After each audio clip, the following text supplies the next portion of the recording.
Can't Okay. use it. That's helpful. So you're working on this 4 volume, I believe 5,000 word life tome on the resurrection.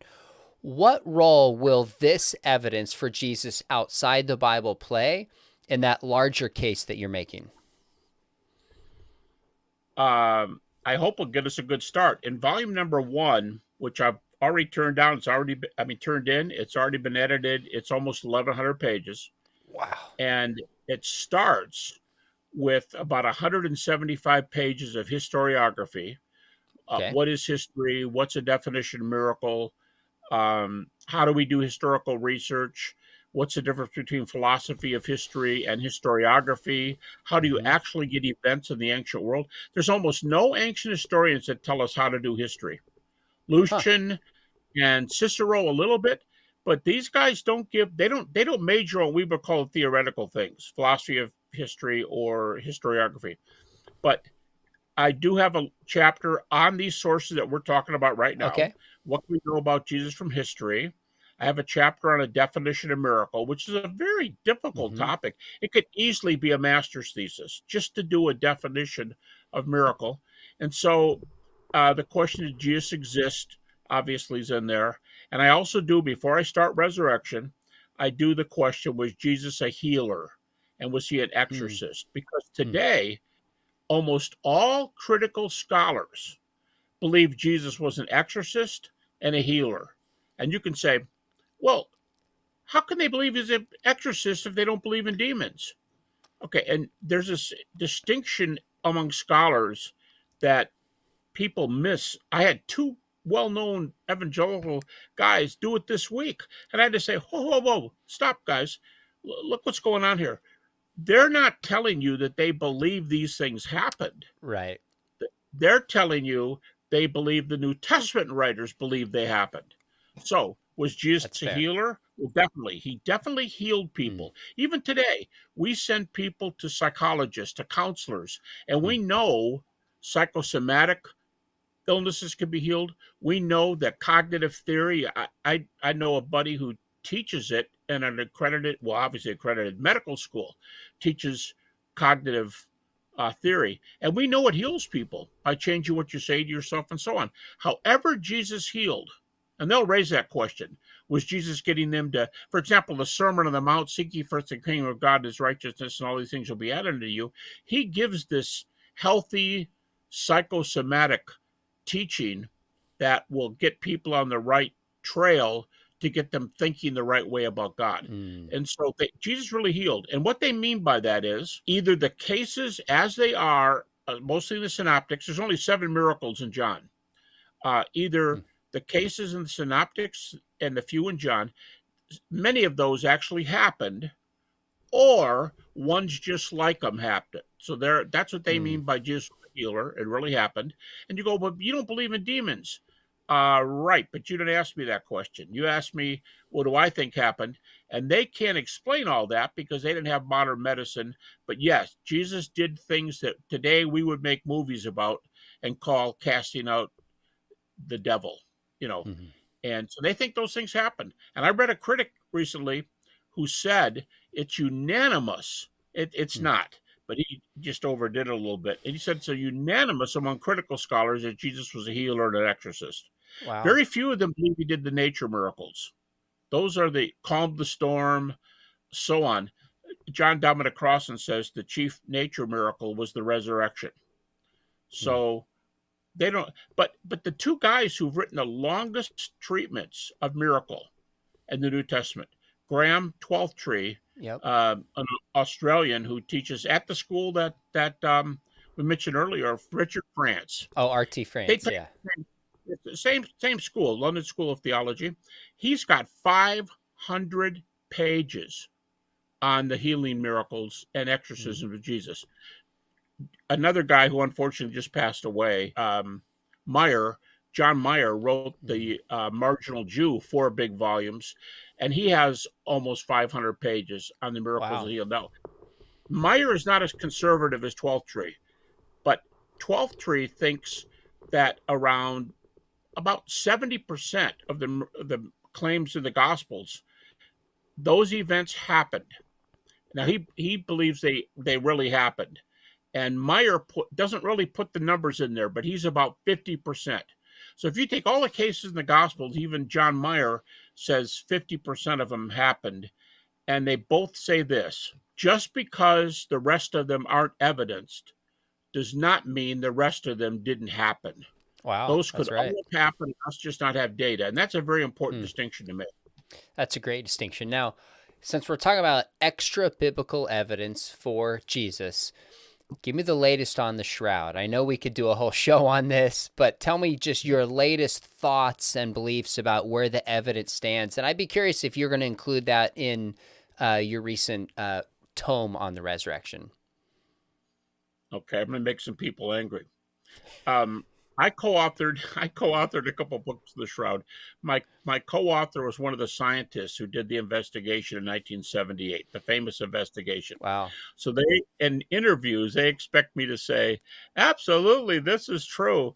And I'll say, the talk show host will say, where do you put the percentage? And I'll say, 80%. I said, no, and 80% is a C on my exams. But so, I mean, for some people, that's not a great grade. But I think in history, 80 is pretty good. And I said, I'll give it about an 80. Well, then I start getting emails. I thought you were pro-shroud. I thought, yeah. And so to answer your question, strike two, I did not put it in my first volume. The first volume is evidence. I didn't put it on there. I'm not sad I didn't. I think I made the right decision. But I'm sad I'm not really allowed to talk about it. Now, the editor, Brahman Holman, the academic, they were happy. They didn't care if I put it in. They said, you go ahead. You want to put it in there? Do it. But I don't, because a lot of scholars have not studied the shroud and have not looked at the data. And so they go, that's a bunch of bogus idol hunters or this and that. And they just rule it out without looking. And I thought, I'm not going to prejudice 1,100 pages of historical evidence for the Jesus' resurrection in volume 1 and let them take away from it with an appendix, which is where it would have gone, on the Shroud of Turin. So I did not. I mentioned it several times to say it's a possibility, but I didn't put it in there. So it's less the evidence against it, but more of a strategic move in terms of what you're wanting to advance with the volume that you left it out and the potential baggage that would come with it. Yeah, it has to be, because I've done 2 co-authored books on it, and I've done a bunch of articles. Hey, I just did an article on it for a magazine. I mean, like a month ago. I just did the article, and it got picked up by 2 news services. My article did. So what I mean is, these are decent sources. So there, people who get into it know there's some things to be said, and they know a lot of their readers want to hear it. So those are 2 reasons they do it. But if they thought it was a bunch of garbage, they would have said so, and I don't think that gets said very often. So I was reading your book on ancient evidence for the life of Jesus, I think in mid-90s or so. And in there you say the shroud is evidence. It could be a piece of evidence for the death and resurrection. Now, I feel like I may be missing something. At most, it could be evidence, it seems, that Jesus died, arguably that the tomb was empty. But the only piece that gets us to a resurrection is you made a statement in there. We don't know how the body was removed. There seems to be a mystery how the body was removed and this was preserved. Now, that might move us toward some possible supernatural component, but still it just could be a natural phenomenon we don't understand. So at best, it seems to be part of a larger case for the resurrection that would get the death, burial of Jesus, but it doesn't get us to something supernatural, right? Let me back up. You need to do an historical epistemic argument to even get to Jesus, to even get the death or the burial. You have to argue that of the thousands of people in history who were not crucified, some loser was either not crucified. You have to argue that it couldn't be a guy who just happened to be crucified the same way Jesus was, because thousands were crucified outside Jerusalem alone by the Romans, or a person that they made it up and did to a captive, a prisoner they hated, and they did the exact same thing to him that was done to Jesus. So you have to get around that objection. But I think it can be gotten around. The reason I say possible for the resurrection is you're right. It would fit along with a larger case. I actually had a debate on this in Jets years ago with two philosophers, and I defended how it could warrant being in jets for the historical reasons alone. And if you want me to give you the reasons, I can give you 2 or 3 reasons that would Sure. point to resurrection. I don't think it establishes resurrection. That's why I'm only at 80. That's why I'm at 80%. Yeah, give us a couple. Maybe you don't have to give the whole case, but maybe 2 points you think are interesting for resurrection. Okay, if it's an actual artifact and the scientists are agreed, and if it's a crucified man, that's part of that deal. Yes. And if we have the data on there, by the way, many pathologists have said that we have enough data on the shroud to tell you how the guy died. In fact, Sean, I'll tell you, my research used to be my TA, but my research assistant got a PhD now, Ben Shaw, and a medical doctor, MD, PhD, from Texas Tech. The 3 of us wrote an article for Baylor University Medical School on what the predominant view is among medical doctors. And asphyxiation is more than double all the other views put together. Okay, now the resurrection. The man buried in the shroud, the predominant view, obviously not believed by everybody, but the predominant view is that the image on the shroud is radiation from a dead body. Okay. Now, once you say that, you're going to have friends and foes, and they're going to be ready to fight right off the bat. But if there's radiation from a dead body, measurable radiation that has stood a bunch of tests in scientific labs, okay, that's one. A couple other points. When you look at the man's face in the shroud, underneath the lips are little, all the way across, what look like teeth. There's some up here too. They think they've got, those proponents think they've got a couple dozen.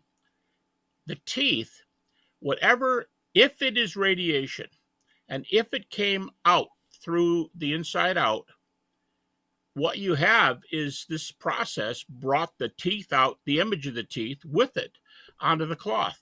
Now, what procedure is going to bring teeth marks? These aren't wounds.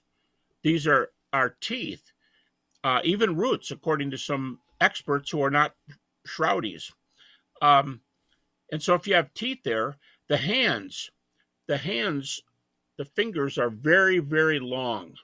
And they thought, well, this guy had Marfan syndrome like Abraham Lincoln did, and extremely long fingers. Well, now they start looking at this data, and nobody's talking Marfans anymore, because they think that on the hand, whoever it is, what you're looking at are the bones, the hand bones inside the hand. So once again, you're talking radiation.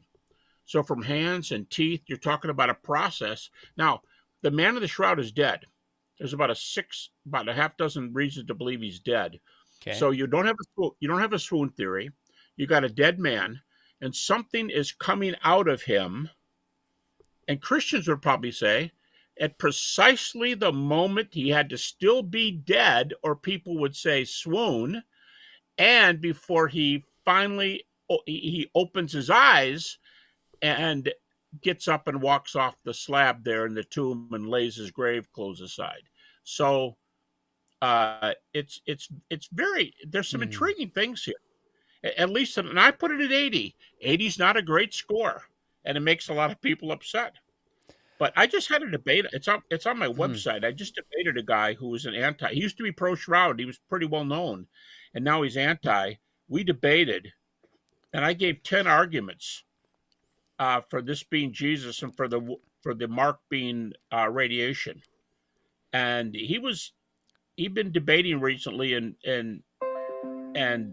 kind of whipping a few of the pro-shroud experts. I just started with these 10 reasons, and when he got the chance to talk, he said, "Whoa, I haven't heard 10 reasons lined up like that." Usually somebody mentions 1 or 2, but there's a lot there. Okay, so the key point is that this body was dead, and then the way it's preserved shows radiation, which would not naturally have been coming after that season of death. and preserves that moment, arguably, right as Jesus was being resurrected. Did I sum that up fairly? Yeah, that's good. And I used to say in my early lectures on the Shroud a couple dozen years ago, I would say, we're not sure. I say we because I co-authored it with this guy in the research. If light came down or light came out, we don't know which way the light went. And I was doing that lecture, and there was a medical doctor sitting right there, like in the second row, and he goes, "Whoa, whoa, whoa. Go back to that picture of the face." And I did. He goes, "Look at those teeth up there." He says, "Obviously, I've looked at x-rays all my life. Those are teeth right there." He said, "I can answer your question for you. It didn't come down from on top, or the teeth wouldn't be in it. It had to come out from what's on the inside. Something's going on in this person and coming out." Okay. And if the teeth, if they're x-rays of the teeth. All right. If folks want to know more, they can go to that. I'll try to link it below.